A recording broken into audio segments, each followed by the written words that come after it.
গতকালকের জানা যায় প্রধান উপদেষ্টার বক্তব্য বা যারা সেখানে কথা বলেছেন, আমাদের আজকের আলোচকরাও বলেছেন, ওসমানের খুনিদের বিচার এবং গ্রেফতার সম্পর্কে সুনির্দিষ্ট কোনো বক্তব্য সরকারের পক্ষ থেকে বলা হয়নি। এটা জাতির কাছে প্রশ্ন।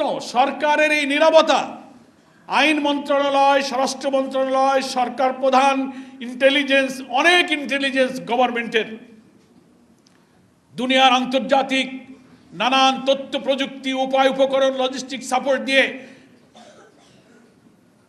সরকারি রাজস্বের হাজার হাজার কোটি টাকা দিয়ে এইসব গোয়েন্দা বিভাগ, এইসব ইন্টেলিজেন্স এজেন্সিকে সাজানো হয়েছে। কিন্তু এই প্রশ্নের কোনো জবাব সরকার আজও দিল না। 2টার দিকে তার গুলি হলো, আর রাত 8টার দিকে সারা দেশের বিভিন্ন চেক পয়েন্টে চেকপোস্ট বসানো হলো। 2টা থেকে রাত 8টা, এই 6 ঘন্টা কেন ফ্রি করে দেওয়া হলো? খুনিরা অবাধে সীমান্ত পাড়ি দিয়ে ভারতে চলে যেতে পারে। এই সুযোগ করে দেওয়ার পেছনে কি গোয়েন্দাদের মধ্যে লুকিয়ে থাকা ফ্যাসিস্টদের কোনো সহযোগী ছিল কিনা? এই প্রশ্ন এই জাতীয় প্রশ্নের জবাব কে দেবে?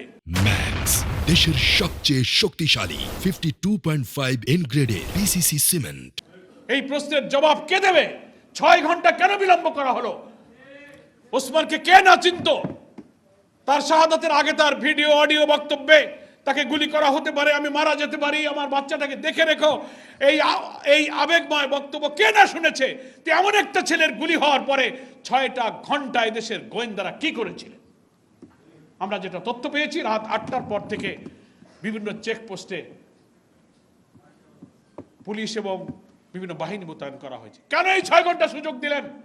তাহলে তো জাতির একথা বিশ্বাস করার সুযোগ আছে যে গোয়েন্দাদের অভ্যন্তরে লুকিয়ে থাকা আধিপত্যবাদের দালালরা চেয়েছিল এই খুনিরা নিরাপদে পালিয়ে যাক।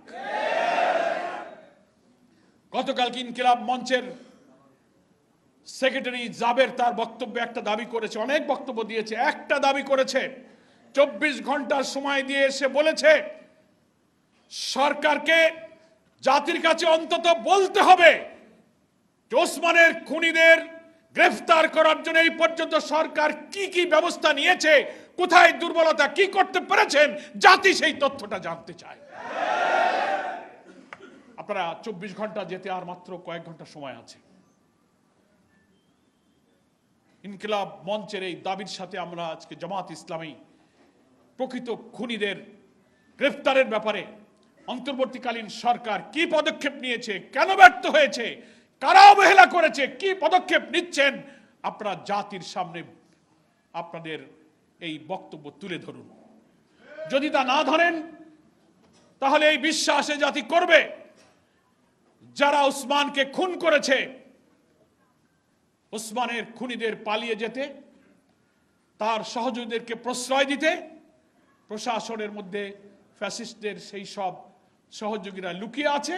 আপনারা দেখেও জেনেও না জানার, না দেখার ভান করছেন।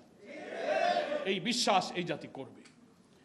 ফলে সরকারের কর্তব্য হয়ে দাঁড়িয়েছে জাতির কাছে ওসমানের খুনিদের গ্রেফতারের জন্য কি কি পদক্ষেপ নিয়েছেন। সরকার যদি কোনো ব্যর্থতা থাকে, কোনো গোয়েন্দা কর্মকর্তা যদি দায়িত্ব পালনে ব্যর্থ হন, জাতির কাছে বলেন, তার দায়িত্ব থেকে তাকে অব্যাহতি দেন, তার জন্য শাস্তির ব্যবস্থা করেন।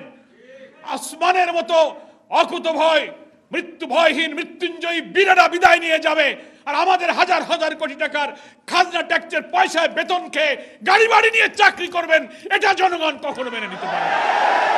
জাতির কাছে এই সত্য প্রকাশ করতে হবে। যে প্রতিশ্রুতি দিয়েছেন যে প্রিয় হাদি, আমরা তোমাকে বিদায় জানাতে আসিনি, আমরা তোমার কাছে শপথ নিতে এসেছি, ওয়াদা করতে এসেছি। সেই ওয়াদাটা আপনি করুন। আপনার উপদেষ্টাদেরকে বলুন, ইন্টেলিজেন্সের ব্যর্থতার জন্য দায়ী যারা, তাদের নাম প্রকাশ করুন, না হলে তাদের বিরুদ্ধে ব্যবস্থা গ্রহণ করুন।